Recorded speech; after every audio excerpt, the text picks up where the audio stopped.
ওঠো। আমার একটু ঘুমো।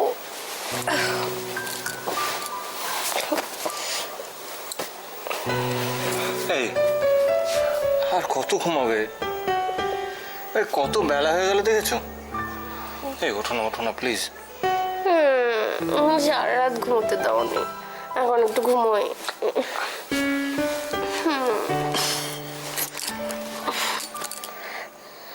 রুদ্র, আমার তো এখনো তোমায় আদর করতে ইচ্ছে করছে। কি ব্যাপার? আজকে মুডে আছে দেখছি। মুডে না থেকে উপায় আছে? তার খুব সুন্দর লাগছে দেখতে, কিন্তু এই কেটে যাওয়া সিঁদুর, এই এলোমেলো শাড়ি, আর চোখের সামনে আমার ভালোবাসাকে দেখতে পাচ্ছি।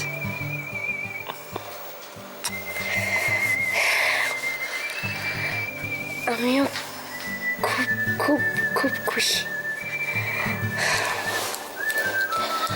সারা জীবন এইভাবে আমাকে ভালোবেসে রুদ্র। আমি কিচ্ছু চাই না, কিচ্ছু না।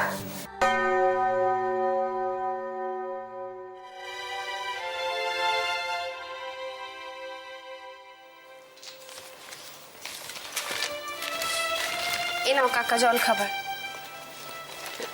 আমাকে আগে দিচ্ছিস কেন? আগে আগে জামাইদের দেখেছি। আচ্ছা, তুমি কোন ভোরে উঠেছো বলো তো? তুমি আগে খেয়ে নাও। আর তোমার জামাই তো কুম্ভকর্ণের মতো নাক ডেকে ঘুমোচ্ছে। ধরো। আর কৃষাণা? কাকা, তুমি সবসময় সবার কথা কেন ভাবো বলো তো? একটু নিজের কথা ভাবো না। তুমি না একই রকম রয়ে গেছো। পৃথিবী যতটাই পাল্টে যাক, আমাদের বাড়ির সবাই একদম পাল্টায়নি। ব্যাস ব্যাস, আমার টট্টরি মা এসে গেল আর আমার রেহাই নেই। ঠিক আছে, আমি চুপ করলাম, আমি খাচ্ছি। তুমি খাও, আমি আসছি।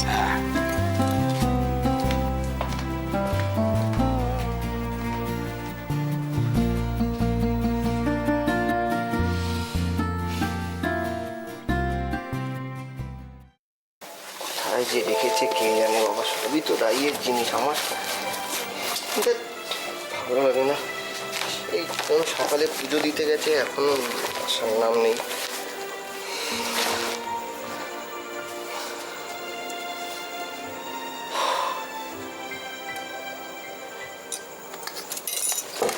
আচ্ছা রাই, তুমি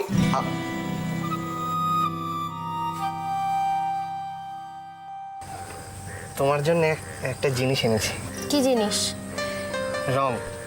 প্লিজ, রং আমাকে লাগাবে না, একদম আমি পছন্দ করি না এসব, বলে দিলাম। যদি ঠোঁটে লাগিয়ে দিই?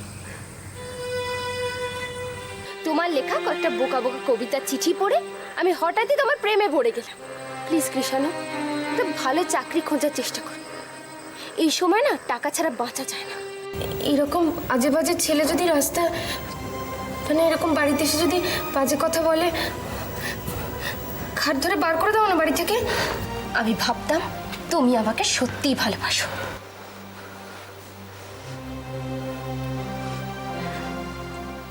বাসি তো। চাই না।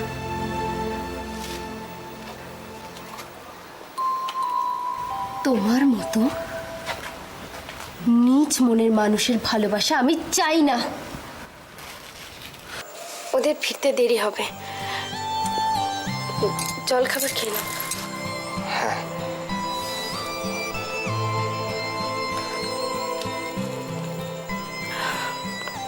আমি জানি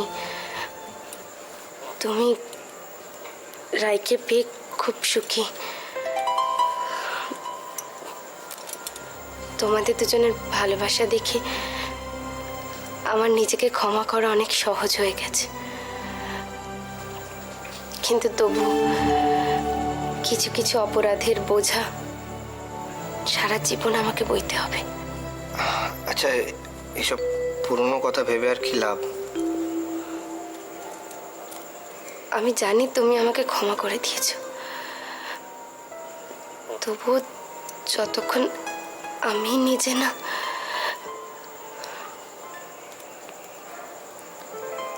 সরি।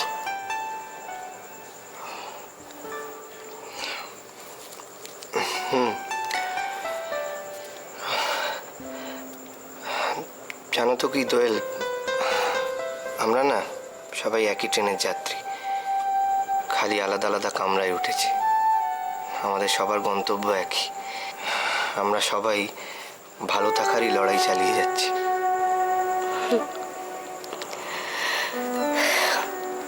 আমার অন্যায়টাকে লড়াই বলছো? হয়তো তাই, ভালো থাকার লড়াই।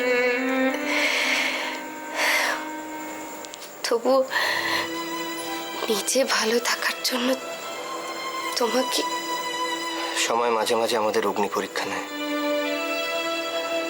আর সেই পরীক্ষায় উত্তীর্ণ হওয়ার শক্তিও দেয়। আমি রাইকে পেয়ে খুশি।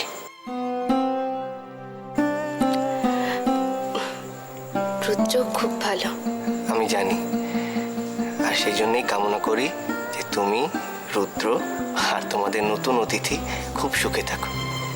Thank you.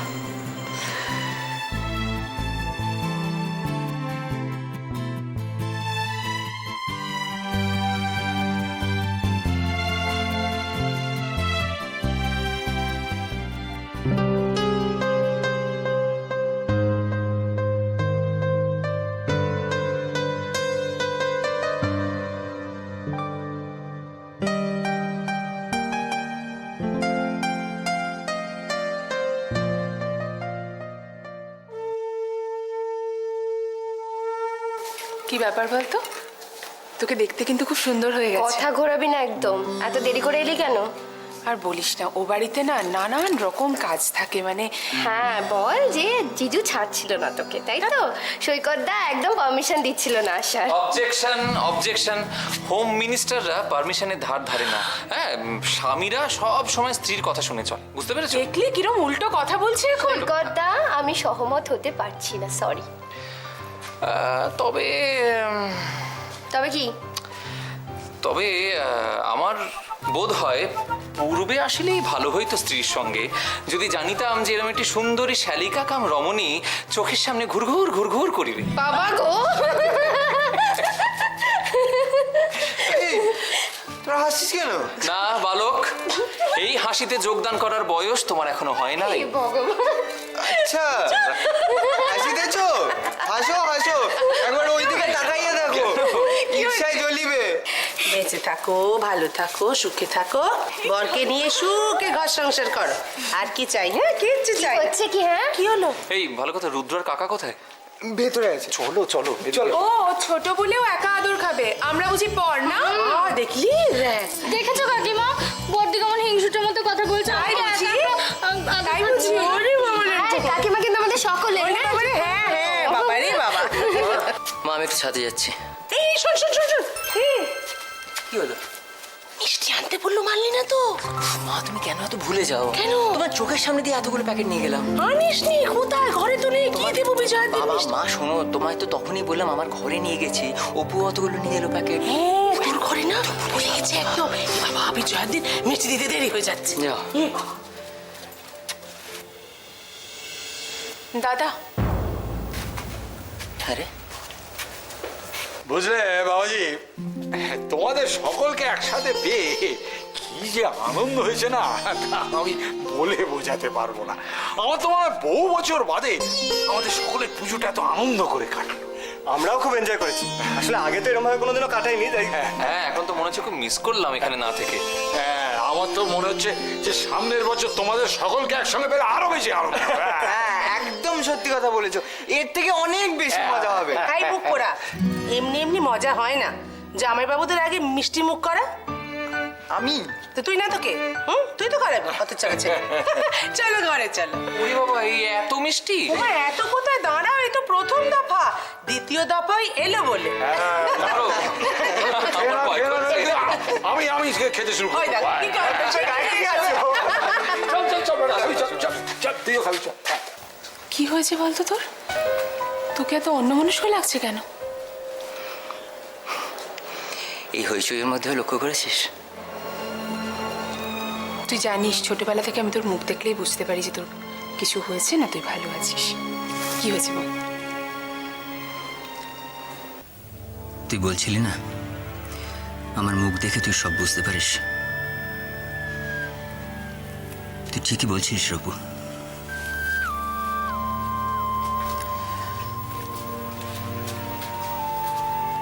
আমি খুব টেনশনে আছি রে, খুব টেনশনে।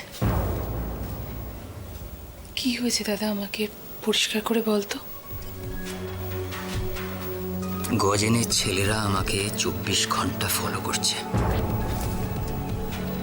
তুই কি করে জানলি? না, আমি শিওর ছিলাম না, জাস্ট একটা সন্দেহ হয়েছিল।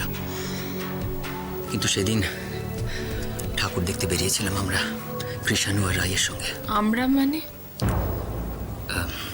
জুঁইও ছিল সঙ্গে, সুজনও ছিল। জুঁইয়ের হঠাৎ জল তেষ্টা পায়, তখন আমি বেশ ফুর্তিতেই আছিস, হ্যাঁ? মামা বাড়ির আদর এত তাড়াতাড়ি ভুলে গেলি? গুরু তোর এলেম আছে মাইরি। বেশি বাড়াবাড়ি করলে না সোজা একদম দানা দিয়ে দেবো। এই,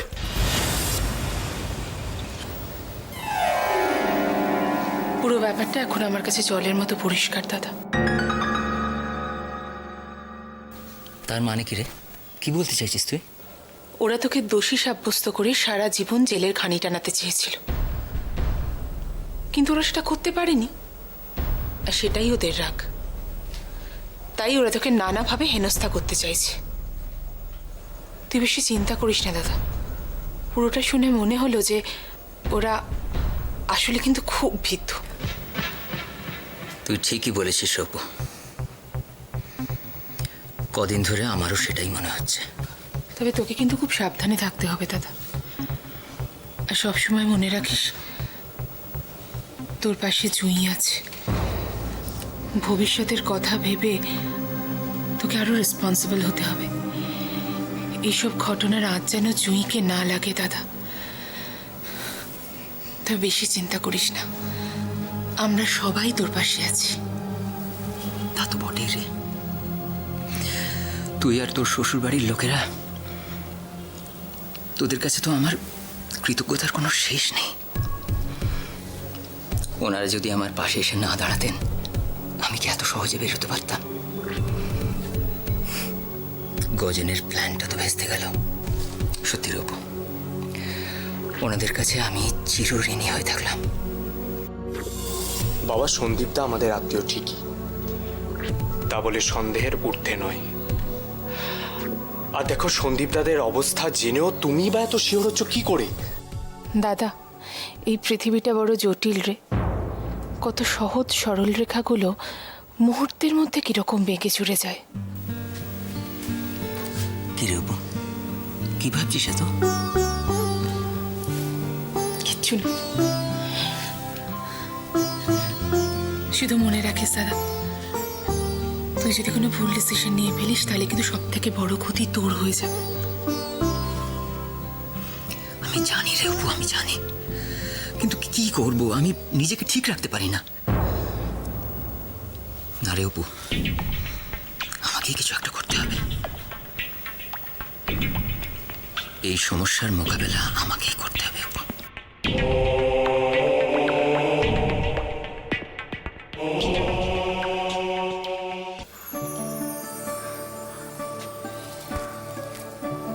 মঙ্গল হোক। দিবাকর, তুমি তো জানতে চাইলে না আমি কি বলে আশীর্বাদ করলাম তোমায়। দিদি, আজ জীবনের যেখানে এসে দাঁড়িয়েছি, আপনি না থাকলে তো সেটাই সম্ভব হতো না। আমি প্রতি মুহূর্তে অনুভব করি তো আপনার আশীর্বাদ আমার সঙ্গে আছে। কি যে বলো, তোমার কর্মদক্ষতা না থাকলে তুমি কি এই জায়গায় পৌঁছতে পারতে? দিদি, এটা তো মানবেন যে প্রত্যেক সফল মানুষের পেছনে আরেকজনের ভূমিকা থাকে।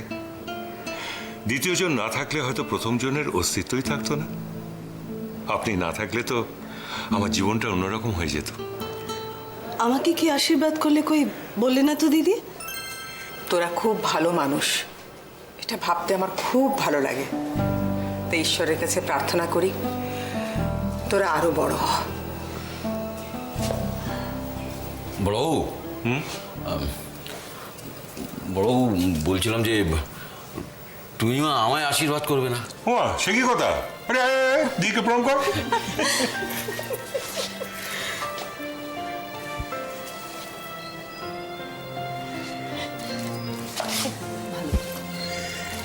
কল্যাণ হোক। দিদি ওকে কি বলে আশীর্বাদ করলেন সেটা তো বললেন না। আচ্ছা, ঈশ্বরের কাছে ওর নামে কি আর্জি করা যায় বলো দেখিনি? নিতাই, দারুণ সুযোগ এসছে, দারুণ সুযোগ। তা তোমার হয়ে দিদি কি আর্জি করবেন ভগবানের কাছে? বড়বাবু বলছিলাম যে আমার এই কানের যন্ত্রটা নিয়ে না খুব সমস্যা। সে কি কথা? এই তো সেদিন একটা নতুন কিনে দিলাম। না বড়বাবু, ওকে নিয়ে খুব ঝঞ্ঝাট। মানে কানে লাগালে বেশি শোনে, কানে না লাগালে একদম শুনতে পাই না। না মাথা মাথা কিরকম একটা ভোঁ করে। আর সবার কাছে এর জন্য কম অপমানিত হই। আপনি একটা এর বিহিত করুন বড়বাবু। অপমান খেতে হয় নিতাই? দিদি এটা কি বললো নিতাই? হ্যাঁ, অপমান অপমান খেতে হয়, এটা দারুণ বলেছে। এটা নাড়িয়ে দিয়ে গেল আমার ভেতরটা। হ্যাঁ ঠিক ঠিক ঠিক ঠিক ঠিক অপমান তো খাওয়ানোই হয়, খাওয়ানো হয়। হ্যাঁ দিদি বল, অপমান তো খাওয়ানোই হয়, হয় না? জানো জেঠি, বাবা না আজকে অনেক দিন পর ক্যানভাসের সামনে দাঁড়িয়ে তুলি দিয়ে কি যেন করছিল। আমি সামনে গিয়ে দেখি একটা মুখ, দু চোখ দিয়ে জল গড়িয়ে পড়ছে। কি আঁকছিলে শশাঙ্ক? কিছু ছবি, হ্যাঁ ছবি আঁকছিলাম। ওই মা দুর্গার ছবি। চলে যাচ্ছেন না 1 বছরের জন্যে বাপের বাড়ি ছেড়ে, তাই তিনি কাঁদছিলেন, তাই আঁকছিলাম। দাদা রে, আমি এসছি তোদের নমস্কার করার জন্য। প্রণাম। থাক থাক, আমি তোমার প্রণাম নিলাম। ও তোমরা বসো, গল্প টল্প করো। তোমরা বসো, আমি তোমাদের জন্য মিষ্টি নিয়ে আসছি। মিষ্টি? এই বৌদি, আমি রাজভোগ খাবো। দাদা রাজভোগ হবে না? রাজভোগ খাবো। নিশ্চয়ই হবে, বসো, আমি নিয়ে আসছি।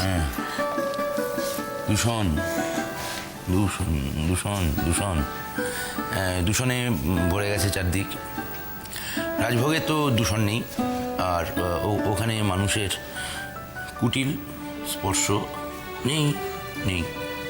কি বলছিস রে ভাই? আমি তো ঠিক বুঝতে পারছি না, একটু বুঝিয়ে বল না। দূষণ নেই জেঠু, বাবা বলতে চাইছে যে রসগোল্লা রাজভোগ গরম কড়াইয়ের থেকে একেবারে রসে দেওয়া হয়, মানুষের হাত লাগে না, তাই ওগুলোর মধ্যে ব্যাকটেরিয়া থাকার সম্ভাবনা কম।